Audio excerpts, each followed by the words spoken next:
Saya Epifanius Jole, NIM 1703030059, mahasiswa semester 7 jurusan Sosiologi. Pada video kali ini saya akan mereview buku ketiga yang berjudul Paradox of Segregation. Melalui penelitian komparatif internasional, buku ini mengkaji pola segregasi pemukiman etnis dalam kaitannya dengan masyarakat luas dan mekanisme pembagian ruang sosial di kawasan Eropa Barat dengan fokus pada 8 kota di Eropa Selatan. Buku ini menantang gagasan deduktif tentang segregasi yang mendominasi teori dan kebijakan dan memutuskan kembali debat segregasi pada penyebab marginalisasi dan ketidaksetaraan dan peran negara dalam proses ini. Paradoks segregasi menawarkan analisis primitif tentang apa dan bagaimana mekanisme sistematik, kondisi kontekstual, proses, dan perubahan mendorong pola segregasi etnis dan bentuk diferensiasi sosio-etnis. Ini mengembangkan pendekatan antar disiplin yang inovatif, termasuk kerangka kerja interpretatif baru untuk mengeksplorasi pola etnis dalam kaitannya dengan rezim kesejahteraan Eropa, sistem perumahan, gelombang imigrasi dan sistem tenaga kerja, dan struktur sosial perkotaan, kota dan perubahannya. Selain itu, menggambarkan metafora baru diaspora perkotaan yang menangkap proses pemisahan yang ditemukan di kota-kota ini, yang menantang pandangan tradisional tentang ghetto dengan implikasi penting bagi teori perkotaan dan kebijakan perkotaan. Paradox of Segregation meneliti lanskap segregasi perkotaan di Eropa Selatan. Buku ini memberikan kontribusi besar pada literatur karena menarik perhatian ke wilayah besar yang belum dipelajari dalam hal segregasi. Buku tersebut dengan jelas menunjukkan pertentangan dengan kebijaksanaan umum bahwa tingkat segregasi yang relatif rendah untuk kelompok yang kurang beruntung dapat hidup berdampingan dengan kekurangan ekstrim mereka. Di beberapa tempat, pemisahan tempat tinggal bahkan telah menurun di antara para imigran dan kelompok pribumi di seluruh kota dan wilayah metropolitannya, dan beberapa lingkungan menjadi lebih beragam secara etnis dan berbaur secara sosial. Segregasi perumahan tak terletakkan diharapkan dapat meningkatkan etika reformasi neoliberal pasar tenaga kerja dan perumahan selesai. Peningkatan simultan pada ketidaksetaraan kelas dan penurunan indeks segregasi tempatnya terjadi baru-baru ini di berbagai kota di Eropa Utara dan Eropa Tengah. Perdebatan Eropa tentang segregasi berlabuh pada pengalaman ekonomi Fordist industri penuh, migrasi masa pasca perang dan warisan kesejahteraan yang membentuk negara-negara Eropa Utara.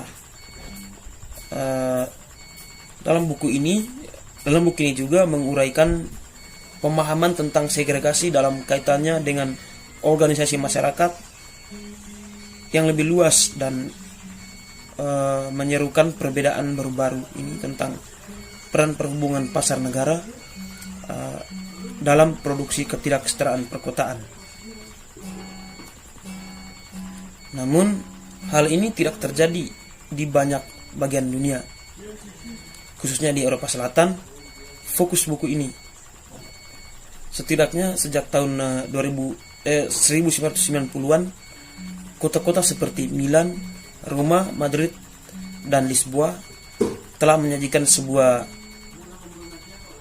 fenomena paradoks yang menantang asumsi-asumsi ini. Sementara ketimpangan perkotaan dan marginalisasi permukiman secara tradisional tinggi, segregasi spasial antara kelompok penduduk asli dan asing rendah dan sedang. Dan ini telah menurun lebih jauh selama tahun 2000-an. Fenomena paradoks serupa juga terjadi di bagian lain di seluruh dunia. Meskipun ketimpangan sosial semakin parah, ada beberapa kota tidak menjadi lebih terpisah secara spesial. Bahkan dengan gelombang migrasi massal baru atau ekskalasi krisis keterjangkauan perumahan di beberapa tempat, pemisahan tempat tinggal bahkan menurun, dan kelompok asli di seluruh kota atau wilayah metropolitannya dan juga beberapa lingkungan menjadi lebih beragam secara etnis dan campuran sosial. Integrasi sosial ekonomi. Modus integrasi sosial ekonomi dan lingkungan sosial di 12 negara internasional atau kota metropolitan regional di Asia, Amerika Latin, dan Eropa memiliki potensi model teoritis sosial. Ini dapat menunjukkan perdagangan internasional analisis paratif luar biasa, karena mereka menawarkan kerangka di mana kekasan setiap konteks sama pentingnya dalam pembingkaian dan konseptualisasi. Karenanya, mereka mengatasi masalah krusial yang tidak merata hubungan kekuasaan dalam pembentukan teori antara keilmuan dan pada intinya di pinggiran. Ini tetap bermasalah di bidang segregasi karena kecenderungan untuk menggunakan kerangka kerja, konsep dan teori yang spesifik konteks dipinjam dari pusat inti beasiswa, misalnya Amerika Utara, Eropa Utara, untuk menafsirkan kota dan fenomena di pinggiran, misalnya Amerika Latin, Asia, Eropa Selatan, Eropa Timur.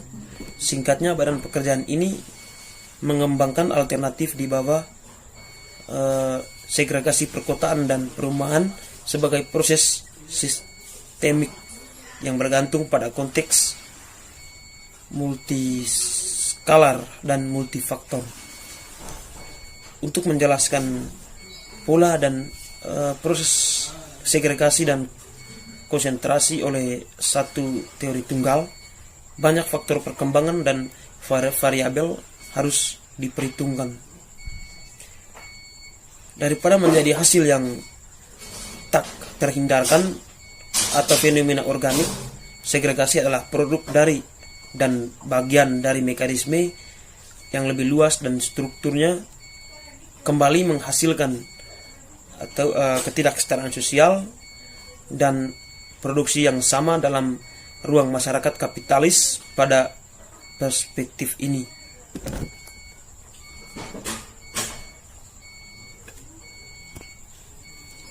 segregasi tidak ada lagi terkait dengan paradigma reduksionis dan residualis terkait kelas bawah, kaum miskin dan ghetto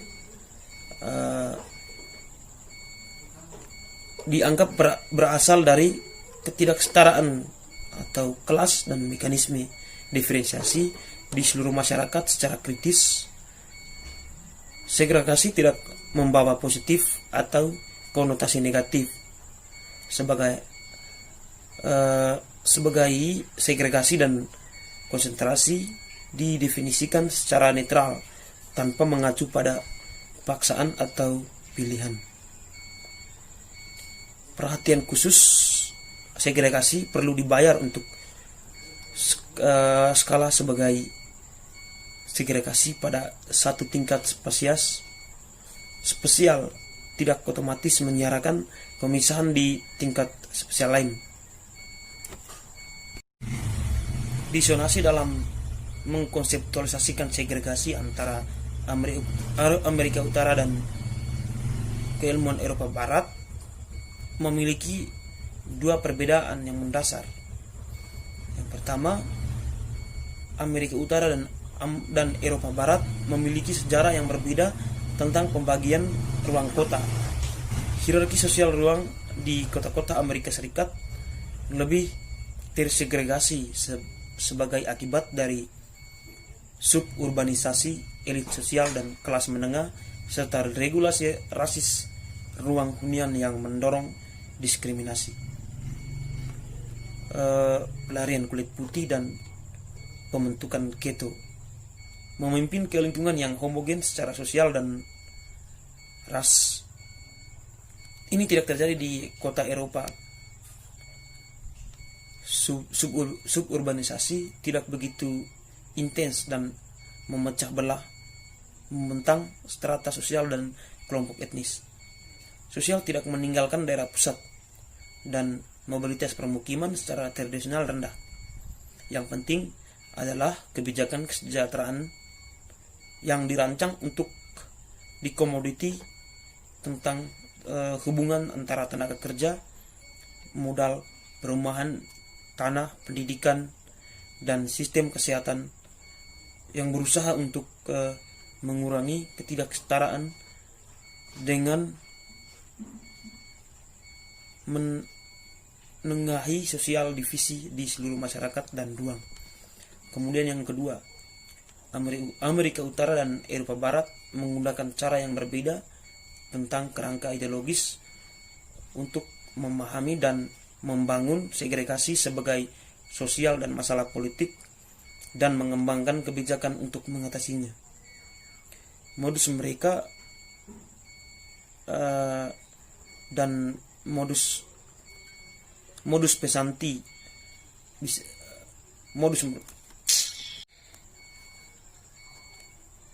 di pihak Amerika, persepsi segregasi dilandasi dominasi liberalisme ekonomi, prestasi pribadi, dan lainnya merupakan tingkat mobilitas perumahan yang tinggi.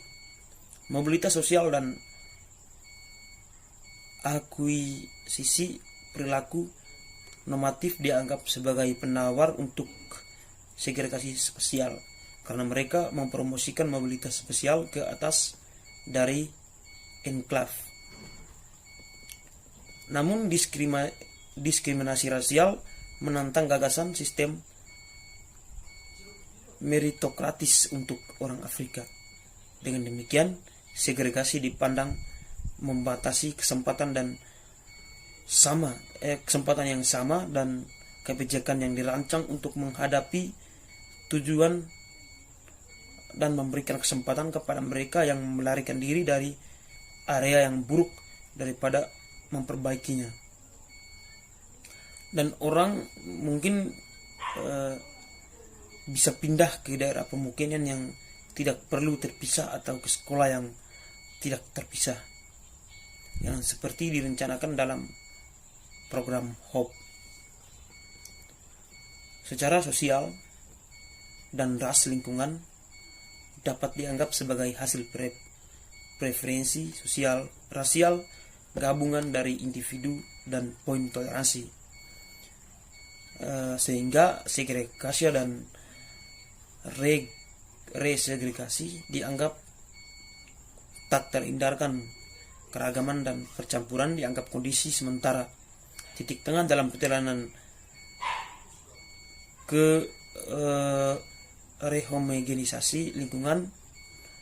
Sebagian besar argumen teoritis di Amerika Serikat juga digunakan untuk membenarkan kebijakan, dimulai dari paradigma asimilasi sekolah di Chicago hingga dispersal perspektif konsensus membangun wacana tentang lingkungan miskin dan masyarakat yang tinggal di dalam sebagai sumber dan solusi masalah. Baik, terima kasih.